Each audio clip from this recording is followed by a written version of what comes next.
It's a sales call. So you take it through the sales process. And this is how you prepare for your interview. The first thing that any good salesperson does is they do due diligence. They do a needs analysis. What's the problem? What's the company about? What's the position? You know, what problem is this position being hired to solve? What challenges does this company, does this industry have? Then you match your features to their needs.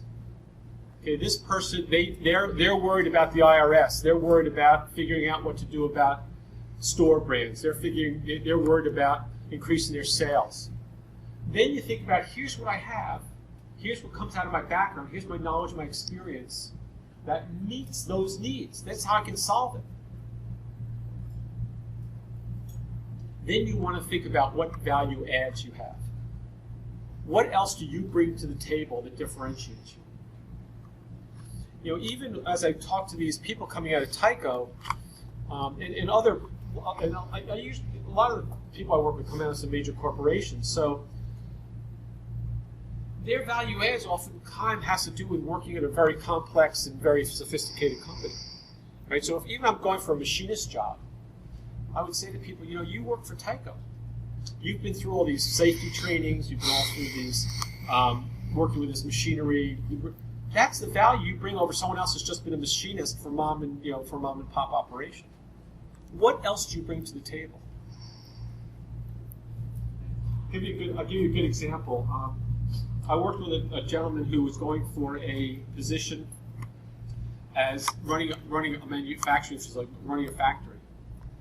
He said to him, you know, one of my value adds is that I know how to read blueprints, and I've worked with construction contractors because in my previous job or jobs, I've helped people build factories.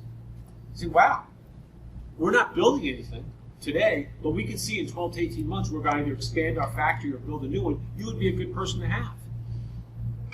He ended up getting the job. Now, probably for a variety of reasons, but that was a value add. People that he was competing against didn't have blueprint reading experience and didn't know how to work with construction contractors. What are your value adds?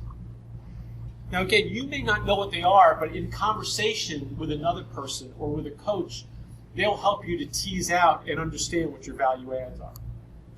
Success stories. You want to be prepared to talk about times in your career where you were at your best and give examples. Star, what was the situation, what tasks, what were your actions, and what were the results on some things that really showed you when you were at your best.